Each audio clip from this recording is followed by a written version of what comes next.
Sayo sa buntag nga nagtapok ang mga Subuanong Muslim dinhi sa Plaza Independencia karong Sabado, Marso 21 alang sa kasaulugan sa Eid al-Fitr o ang pagkumpleto sa usa ka buwan nga Ramadan nga naglangkob sa pagpuasa gikan sa pagsubang hangtod sa pagsalop sa adlaw. Ang puasa naglakip sa paglikay sa pagkaon, ilimnon, pagpanigarilyo o gituuhan nga kini panahon sa espiritual nga pagpanglimpyo, pagampo, paghatag og tabang sa kabus ug pagpalig-on sa pagtuo. Ramadan, pagpasting ay malaking gantimpala sa Ginoo. Hindi lang dito sa mundo, kundi sa kabilang buhay.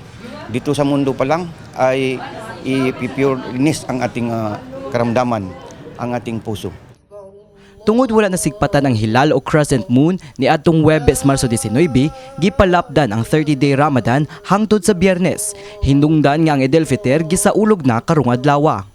Gibanabana sa Office of the Muslim Affairs and Indigenous Cultural Communities kon OMIC nga miabot sa 4,000 ka mga Muslim ang nagkahiusa dinhi sa Sugbo alang sa pagampo.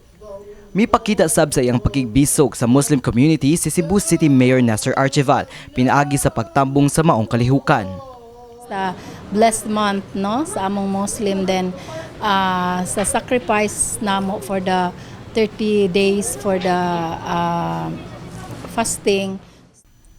Ang espirituhanong kasaulugan dili lang pagtapos sa pagpuasa kundi usa ka panaw sa pagampo, pagtinabangay ug pagpalambo sa komunidad sa mga Muslim sa Sugbo. Salamat kaayo. Salamat. Kini si Mark Ermas alang sa MyTV Cebu.